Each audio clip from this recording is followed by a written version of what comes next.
I think the keyword in global mobility is global. And I think as global mobility professionals, we all have to have some global knowledge ourselves. I think it definitely helps if you yourself have ever moved or been on an assignment, whether a short-term or long-term assignment, so that you can relate. I think it's also good if global mobility professionals have experienced a move, even if it's within the same country, and have worked with themselves, different relocation partners and vendors, so that you can relate to what the employee may be going through. So I really would just say there is no such thing as only being focused on your country, in this case, the United States, because the employees that you're working with, they have another country to consider. So whether it's their home country or their host country, you have to have some knowledge, basic knowledge at least, and some connections in those other regions, whether they're on your team or with your different partners, so that you can properly assist a team member that's relocating to the US. So I think we can never be only focused on the country that we're operating in. We have to appreciate and accept that these employees are coming from different backgrounds and different countries. And in addition to learning the United States, we also have to be mindful and empathetic to the background and the culture where they may be coming from in their home locations. I think phone calls always win. You need to have very clear, effective communication, and then everything has to be summarized in an email. So all stakeholders on both the home and host side understand what's going into each phase of the process. But there also has been a shift towards digitization, a shift to relying on systems, whether it be for reporting purposes, to spit out data that we need in order to review the health of our program, our global mobility program. So I think a lot of us will be relying more on programs and different systems that can help us with analytics. And more, there is measurement behind everything that happens in mobility, whether it be looking at spend, year over year activity, spend, of course, as well as, the countries that we're mobilizing people to, which geographies are popular.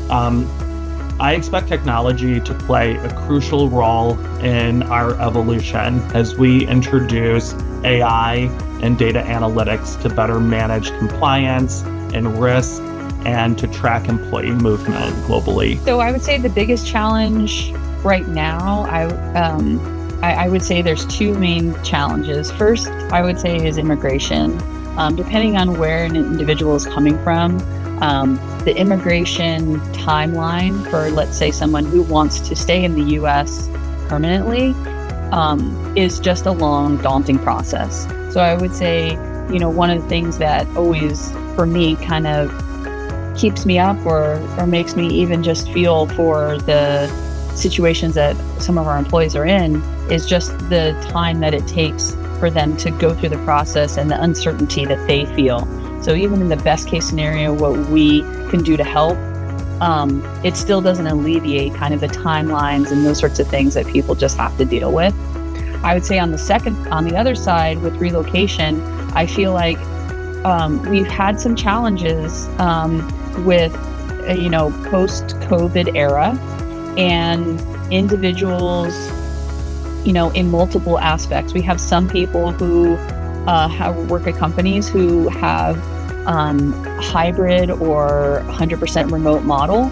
And we've had a lot of people that have literally moved away from the office and companies hiring people that are not local to the office or their main office anymore. And so trying to work with that and at the same time trying to work on the flip side. And we have both of those aspects in our company of offices who require people to be back in the office and what that looks like for individuals. So we have a very interesting we were listening to a report from Gallup the other day, and they said that there's two different types of individuals. There's splitters and there's blenders. And the splitters are the people who are actually in the office the majority of the time, 9 to 5 type of normal schedule, and they split their time, meaning they deal with their home lives outside of the office. Like the blenders are the people who are mostly working from home, and it's completely blended, and there isn't really a definitive like start and end, because they're working at home and everything is all blended together. And so many people, have been surveyed to say, I want to be a blender, I don't want to be a splitter, I don't want to be back in the office anymore. But they actually found that the splitters are happier than the blenders. The blenders are burnt out, they're unhappy with their situation. And so I think where global mobility comes in is that we have, a workforce that we have a variety of different workers and a variety of different ways that we need to, help support the company. So for us, trying to make sure that we create programs that are unique to what people's needs are and unique to, how it's best going to serve the company. So if you have somebody who is that splitter and we need that person to be local to that office, how are we going to help support them in a global mobility sense? Or a relocation sense? And then how are we also going to be able to make sure that we engage those individuals who are blenders, who are mostly at home and aren't, engaged in the physical office? So I think all of those things are really, have become important and different and challenging, for the global mobility space. In my opinion, we are most definitely in a time of flux. While as global mobility, a global society, we've mastered the art of working remotely and at home. Many countries are allowing the digital nomad. I don't see global mobility going away, though. Even with all of those mechanisms, we're going to still need to have individuals in the right location, and I think that need will increase in complexity and urgency, just based on our own business needs.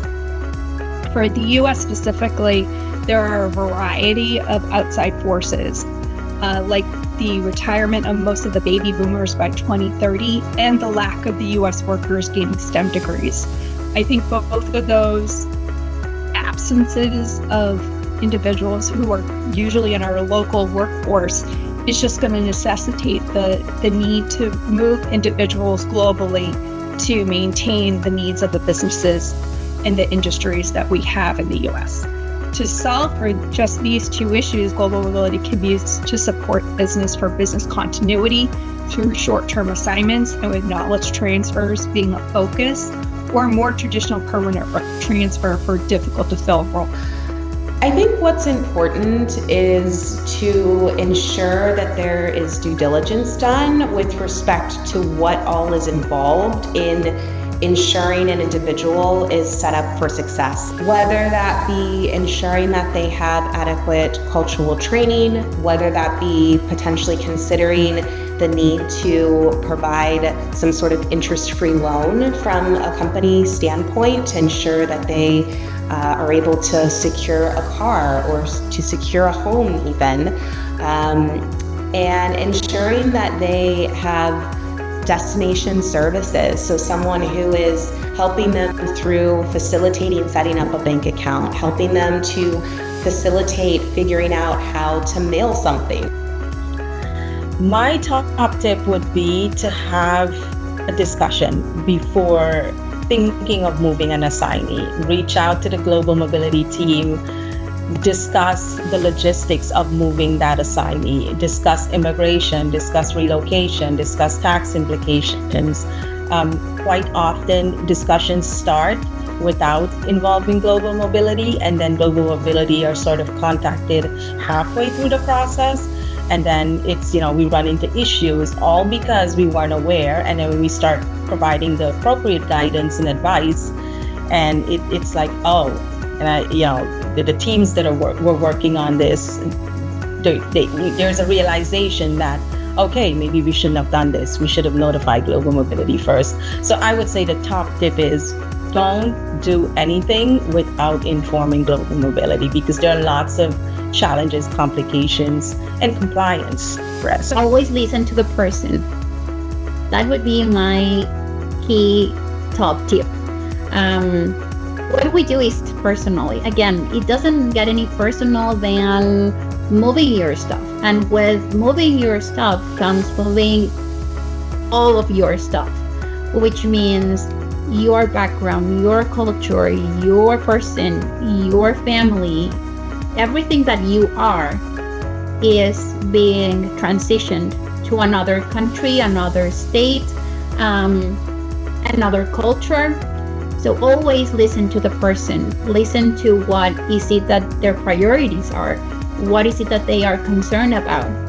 Because by listening to what they are concerned about and taking action on it, you will help in driving successful movement towards whatever it is that you are moving people to. So one top tip is hard because there's so many great tips that you could give to someone who's moving. But I think for folks who are going on assignment or relocating, it's really important the aspect around the family support and who the family is and who's moving with them. I think you just can't underestimate the importance and the success of that. So whatever kind of support you can provide for the family, including your furry family, I think is critical to success.